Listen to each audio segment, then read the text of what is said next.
Hello everyone! Sa mga nagbabalak pumunta ng Baguio at wala pang mapupuntahan. So ito i-share ko sa inyo yung aming natuluyan ngayon dito sa Baguio City. Maganda yung location niya, super taas. Kita lahat ng gusto mong makakita ng magandang view. Perfect na perfect to sa mga naghahanap ng may magandang tanawin. Mura na at higit sa lahat, may enjoy mo talaga. So ayan, ipapakita ko sa inyo guys. So ito nga pala yung La Casa Soledad. Malapit ito sa may Diplomat Hotel. So malapit na malapit lang to from SM Baguio City. Mga 10 minutes drive pag nag-taxi ka. Ganun lang ka lapit. So ito yung salas dito. Itong salas na to, kumunto para sa 3 room. 1, 2, 3. Kung kayo'y grupo, so ito may dining table. Ayan, may tubig na, may ref, at higit sa lahat, ayan, kung gusto nyo makatipid, pwede kayo magluto rito. Kompleto na yan. Kompleto na, may lutuan, may rice cooker, lahat. So, habang nagluluto ka dyan, yung iba, kung gusto kong nag-UC, mayroon ditong space sa labas. Ayan, no? So, hindi ko na bubuksan.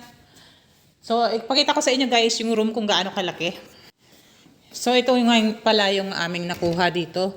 Good for 4 person to guys. So, nasa around 3,000 lang. Ayan, 3,000 or wala pa yata. At ipakita ko sa inyo yung CR. Ay, dyan. May hot and cold shower.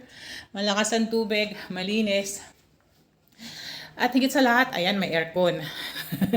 Saka pa, malamig na may aircon pa. At higit sa lahat, may magandang spot ka na pwedeng tambayan. Pag gusto mong muni-muni at gusto mong makita magandang paligid. At ito yung labas, guys. Hindi ko sa inyo maipakita yung labas dahil kita nyo naman na foggy.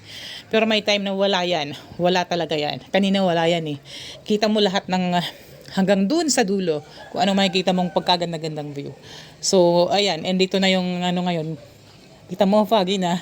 So, pag titingin ka sa baba, kaya napakaganda ng location. Ayan, puro bubong na lang makikita mo sa baba. Actually, pag foggy, ganito pala. Pag malapit ka, makikita mo pa. So, ayan. Pero pagka dito ka sa taas, titingin, oh, kita mo naman, di ba? Sobrang dilim. Sobrang ang sarap magkape dito habang nagkakape ka. After mga ilang minuto, malamig na yung kape mo. So, ganun kasaya dito.